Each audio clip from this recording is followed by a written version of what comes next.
Hi everyone, welcome to my real estate update for November 2024. Today we're going to look at some of the questions that I'm asked most often when I'm working with people out in the field. And these include, 1, what have been the effects of the presidential election this year?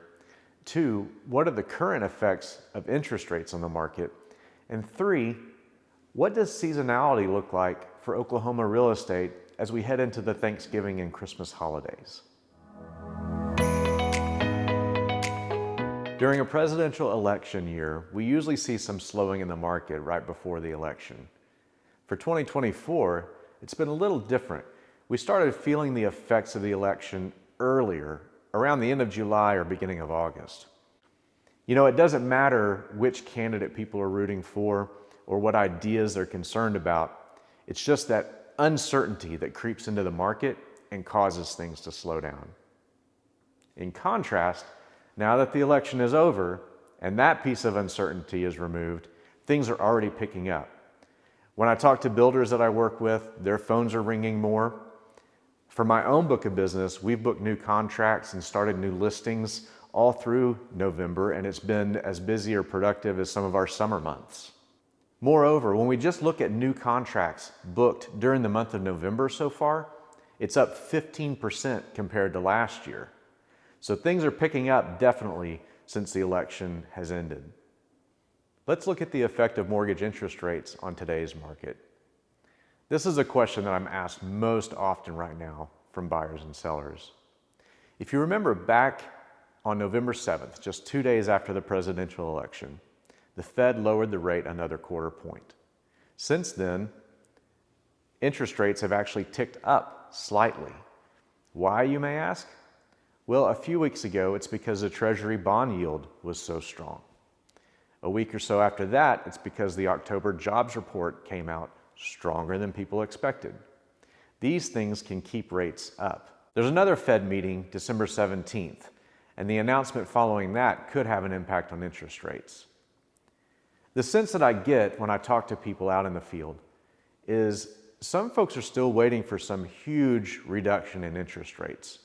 I don't know that it's going to happen to the level that they're expecting.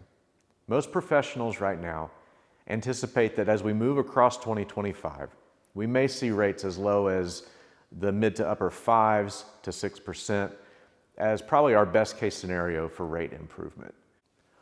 All the speculation within the market, again, invites uncertainty and can slow things down, especially if it sidelines buyers who are waiting for big reduction in interest rates that may or may not happen. As we move into next year, we're expecting the market activity to really increase. It normally does after an election year. Once the uncertainty is removed about what rates are going to do, people are going to become more active in buying and selling homes.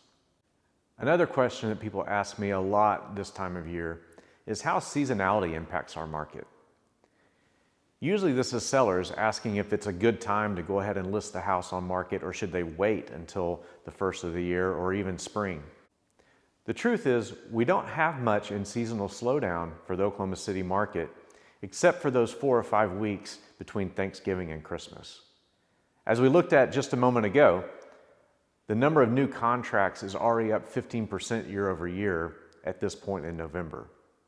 The advantages for a seller to be on market right now: first, the buyers that are in the market right now are motivated and they're serious buyers.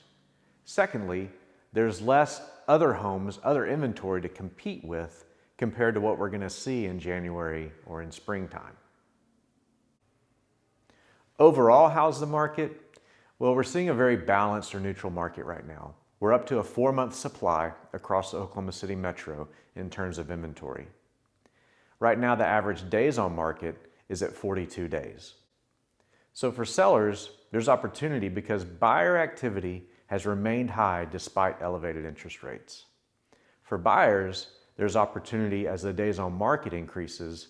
You're going to see some good deals out there between now and the end of the year.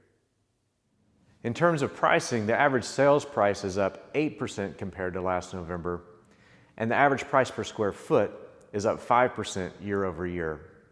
For all the detailed stats, be sure and check out the link that's attached wherever you're seeing this video. Thanks as always for joining me, and stay tuned as we take the real estate market and break it down.